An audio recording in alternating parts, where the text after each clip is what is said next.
هیواد کې د جګړو او بریدونو زیاتوالي سره شنونکي د بین الافغاني مذاکراتو راتلونکي ته اندېښمن ښکاري.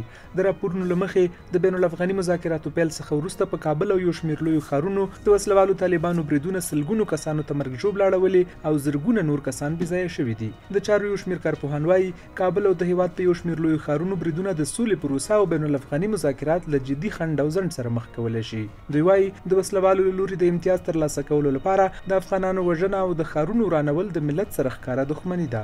د طالبانو او افغان حکومت څخه مو هیله دا ده چې په خپلو پالیسیو او تګلارو کې نرمښت څخه کار واخلي تر څو د سولې پروسه له منځه ولاړه نه شي. خو چېرته د سولې پروسه له منځه ولاړه شي نو د هیواد بنسټونه مو د نړېدو امکان دی. د چارو د یو شمېر نورو کارپوهانو په باور د افغانستان اسلامي جمهوري دولت او طالب مشران نه باید د خپلو امتیازاتو لپاره افغانان د اور په لیکه ونیسي. دوی وایي بین الافغاني مذاکراتو کې دواړه لوري باید له انعطاف څخه کار واخلي او د خبرو اترو ځنډنی بهیر ته بیرته تیز کړي.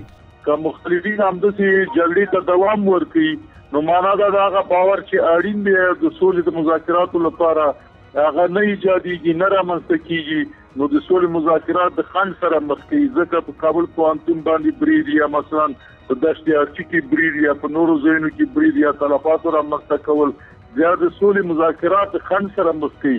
نو هر څه عاجل زموږ ایله دا ده چې اوربند وشي او د اوربند په نتیجه کې مذاکرات پر مخ لاړ شي تر څو چې یو نتیجې ته ورسېږي. د افغانستان سولې لپاره د امریکا متحده ایالاتو ځانګړي استازي زلمي خلیلزاد هم تازه پر کابل پوهنتون د برید په غبرګون کې ویلي چې د بین الافغاني مذاکراتو او سولې پروسې د کامیابۍ لپاره باید هڅې تیزې شي او د امتیاز غوښتلو لپاره باید جګړې ته شدت ورنه کړل شي.